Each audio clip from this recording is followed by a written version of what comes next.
जय श्री राधे कृष्ण। आप सभी का हमारे YouTube चैनल पे बहुत बहुत स्वागत है। आइए आज सुनते हैं पौष माह शुक्ल पक्ष चतुर्थी तिथि के दिन विनायक गणेश चतुर्थी व्रत की कथा। हर माह के कृष्ण पक्ष और शुक्ल पक्ष की चतुर्थी तिथि के दिन गणेश चतुर्थी का व्रत किया जाता है। कृष्ण पक्ष में पड़ने वाली चतुर्थी को संकष्टी चतुर्थी के नाम से जाना जाता है और शुक्ल पक्ष में पड़ने वाली चतुर्थी को विनायक गणेश चतुर्थी के नाम से जाना जाता है। इस दिन भगवान गणेश का पूजन किया जाता है, साथ में माता दुर्गा का।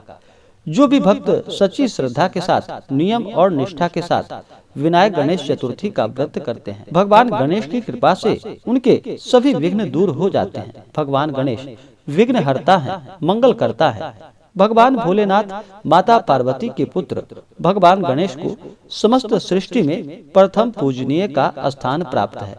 किसी भी प्रकार के शुभ कार्य या मंगल कार्य में सबसे पहले भगवान गणेश का पूजन किया जाता है, तभी जाकर के वह कार्य सफल हो पाता है। भगवान गणेश सभी प्रकार के दुख और कष्टों को दूर करने वाले हैं। विनायक गणेश चतुर्थी व्रत के दिन इस दिन भर व्रत और उपवास रहते हुए भगवान गणेश का पूरे विधि विधान के साथ पूजन करना चाहिए। विनायक चतुर्थी के व्रत में सुबह, मध्याह्न काल और शाम के समय में भगवान गणेश का पूजन करना चाहिए। मध्याह्न काल यानी कि दोपहर के समय में और फिर रात्रि में जब चंद्रोदय हो तो चंद्रोदय के अनुसार फिर भगवान का पूजन करें और चंद्रमा को अर्घ्य देते हुए फिर इस व्रत को पूर्ण माना जाता है।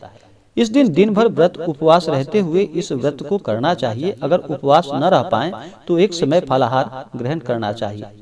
विशेष प्रकार की जानकारियां के लिए आप वीडियो के आइकन में जाकर के वहां से शुभ मुहूर्त चंद्रोदय समय के बारे में जानकारियां प्राप्त कर सकते हैं। तो आइए सुनते हैं विनायक गणेश चतुर्थी व्रत की कथा। अगर आप हमें कथा के लिए ब्राह्मण दक्षिणा देना चाहते हो तो आप अपनी श्रद्धा और सामर्थ्य के अनुसार हमें डिस्क्रिप्शन में जाकर के वहां से गूगल पे, फोन पे या अकाउंट नंबर के माध्यम से आप हमें ब्राह्मण दक्षिणा प्रदान कर सकते हैं। तो आइए सुनते हैं विनायक गणेश चतुर्थी की कथा। तो बोलिए प्रेम से भगवान गणेश की जय। बहुत समय पहले की बात है कि एक बार भगवान भोलेनाथ माता पार्वती जी नर्मदा नदी के किनारे बैठे थे। वहां माता पार्वती ने भगवान शिव से समय व्यतीत करने के लिए चौपड़ खेलने को कहा। भगवान शिव चौपड़ खेलने के लिए तैयार हो गए, परंतु इस खेल में हार जीत का फैसला कौन करेगा, यह प्रश्न उनके समक्ष उठा। तो भगवान शिव ने कुछ तिनके एकत्रित कर उसका पुतला बनाकर उसकी प्राण प्रतिष्ठा कर दी और पुतले से कहा कि बेटा, हम चौपड़ खेलना चाहते हैं, परंतु हमारी हार जीत का फैसला करने वाला कोई नहीं है, इसलिए तुम बताना कि हम दोनों में से कौन हारा और कौन जीता। इसके बाद भगवान शिव और माता पार्वती का चौपड़ खेल आरंभ हो गया। यह खेल करीब 3 बार खेला गया और संयोगवश तीनों बार माता पार्वती ही जीत गई। खेल समाप्त होने के बाद बालक से हार जीत का फैसला करने के लिए कहा गया तो उस बालक ने महादेव को विजयी बताया। यह सुनकर माता पार्वती जी क्रोधित हो गई और क्रोध में उन्होंने बालक को लंगड़ा होने का और कीचड़ में पड़े रहने का श्राप दे दिया। बालक ने माता पार्वती से माफी मांगी और कहा कि यह मुझसे अज्ञानतावश ऐसा हो गया है। हे माता, मैंने किसी द्वेष भाव से ऐसा नहीं किया। बालक द्वारा क्षमा याचना करने पर माता ने कहा कि यहाँ गणेश पूजन के लिए नाग कन्याएं आएंगी। उनके कहे अनुसार तुम गणेश का व्रत करो, ऐसा करने से तुम मुझे प्राप्त कर सकोगे। यह कहकर माता पार्वती और भगवान शिव कैलाश पर्वत की ओर चले गए। 1 वर्ष होने के बाद उस स्थान पर नाग कन्याएं आई। तब नाग कन्याओं से श्री गणेश जी के व्रत की विधि मालूम करके उस बालक ने 21 दिनों तक लगातार गणेश जी का व्रत किया। उसकी श्रद्धा से गणेश जी प्रसन्न हुए। उन्होंने बालक को मनोवांछित फल मांगने के लिए कहा, पर उस बालक ने कहा कि हे विनायक, मुझ में इतनी शक्ति दीजिए कि मैं अपने पैरों से चलकर अपने माता पिता के साथ कैलाश पर्वत पर पहुंच सकूं और वे यह देखकर प्रसन्न हों। तब बालक को वरदान देकर भगवान गणेश वहां से अंतर्ध्यान हो गए। इसके बाद वह बालक कैलाश पर्वत पर पहुंच गया और कैलाश पर्वत पर पहुंचने की अपनी कथा उसने भगवान भोलेनाथ से बताई। चौपड़ वाले दिन से ही माता पार्वती जी भगवान भोलेनाथ से विमुख हो गई थी। अतः देवी के रुष्ट होने पर भगवान शिव ने भी बालक के बताए अनुसार 21 दिनों तक श्री गणेश जी का व्रत किया। इस व्रत के प्रभाव से माता पार्वती के मन से भगवान शिव के लिए जो नाराजगी थी वह दूर हो गई। तब यह व्रत विधि भगवान शंकर ने माता पार्वती को बताई। यह सुनकर माता पार्वती के मन में भी अपने पुत्र कार्तिकेय से मिलने की इच्छा जागृत हुई। तब माता पार्वती ने भी 21 दिनों तक श्री गणेश जी का व्रत किया तथा दुर्वा, फूल और लड्डुओं से गणेश जी का पूजन अर्चन किया। व्रत के 21वें दिन कार्तिकेय स्वयं माता पार्वती से मिलने आए। उस दिन से श्री गणेश चतुर्थी का यह व्रत समस्त मनोकामनाओं की पूर्ति करने वाला व्रत माना जाने लगा। इस व्रत को करने से मनुष्य के सभी कष्ट दूर होकर मनुष्य को सुख और समृद्धि की प्राप्ति होती है।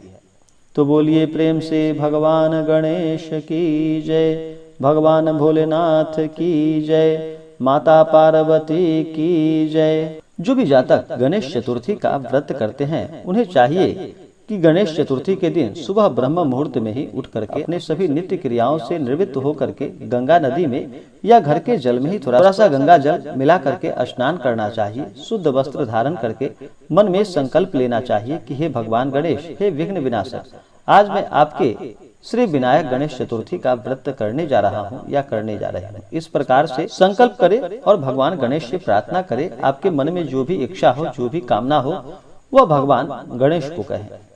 इस दिन दिन भर व्रत उपवास रहते हुए भगवान गणेश का पूजन करना चाहिए। एक समय पूजन सुबह में करना चाहिए और फिर दोपहर में भगवान का नाम का जप करना चाहिए और फिर चंद्रोदय के समय में इस व्रत को किया जाता है और चंद्रमा को फिर अर्घ्य देते हुए इस व्रत को पूर्ण किया जाता है। इस व्रत में नियम और निष्ठा का पालन करना चाहिए, शुद्ध और सात्विकता का पालन करना चाहिए, ब्रह्मचर्य का पालन करना चाहिए।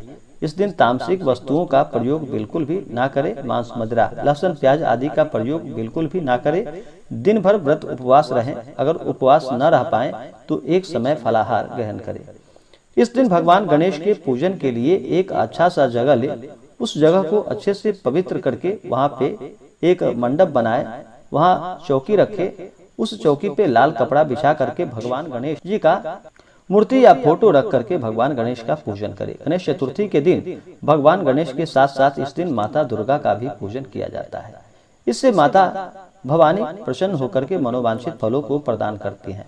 तो भगवान गणेश को इस दिन पूरे विधि विधान के साथ पंचोपचार या खुटसोपचार पूजन विधि के द्वारा भगवान गणेश का पूजन करें। भगवान गणेश को इस दिन जल से उनका अभिषेक करें, उनके ऊपर पंचामृत चढ़ाएं, शुद्ध गंगा जल भगवान गणेश को अर्पित करें। भगवान गणेश को वस्त्र चढ़ाएं, भगवान गणेश को पीतांबर या लाल वस्त्र चढ़ाएं तो यह लाभकारी होता है। उनको यज्ञोपवीत अर्पित करें। अक्षत, चंदन, पुष्पों की माला भगवान गणेश को अर्पित करें। विशेष करके भगवान गणेश को सिंदूर अति प्रिय है तो भगवान गणेश को सिंदूर अवश्य चढ़ाएं और भगवान गणेश को दुर्वा चढ़ाया जाता है, जिससे कि दूब घास भी कहा जाता है। भगवान गणेश को दुर्वा दल चढ़ाया जाता है। भगवान गणेश के पूजन में तुलसी का प्रयोग नहीं करना चाहिए। तुलसी दल ना ही नैवेद्य में भोग लगाना चाहिए और ना ही भगवान गणेश को तुलसी दल अर्पित करनी चाहिए। भगवान गणेश को तुलसी दल नहीं चढ़ाया जाता है, इस बात का हमेशा ही ध्यान रखें। उसके बाद भगवान गणेश को अक्षत, चंदन, पुष्पों की माला भगवान गणेश को अर्पित करें। फिर धूप और दीप दिखाएं। अनेक प्रकार का नैवेद्य भगवान गणेश को अर्पित करें। विशेष करके भगवान गणेश को तिल का लड्डू या मोदक का भोग भगवान गणेश को लगाए। इससे भगवान गणेश अति प्रसन्न होते हैं और अपने भक्तों को मनोवांछित फल प्रदान करते हैं। उसके बाद फिर भगवान गणेश को द्रव्य और दक्षिणा चढ़ाएं। पुंगी फल तांबूल अर्पित करें भगवान गणेश को। पुंगी फल जो कि सुपारी होता है और तांबूल यानी कि पान पत्र भगवान को अर्पित करने चाहिए। इसी प्रकार से जो भी भक्त, जो भी जातक सच्ची श्रद्धा के साथ, नियम और निष्ठा के साथ विनायक गणेश चतुर्थी का व्रत करते हैं या कथा श्रवण करते हैं, भगवान गणेश की कृपा से उनके सभी कार्य सिद्ध होते हैं तथा सुख समृद्धि की प्राप्ति होती है। तो आशा करता हूँ कि यह जानकारी आपको अच्छा लगा हो। ऐसे ही ज्ञानवर्धक जानकारियाँ प्राप्त करने के लिए हमारे इस चैनल को लाल बटन दबा करके सब्सक्राइब करें, साथ में बेल आइकन घंटी दबाएं ताकि मेरे वीडियो का नोटिफिकेशन आपके पास सबसे पहले पहुंचे। वीडियो को लाइक और अपने मित्रों तथा दोस्तों के साथ शेयर करें। सुखी रहे और स्वस्थ रहे। जय श्री राधे कृष्ण। धन्यवाद।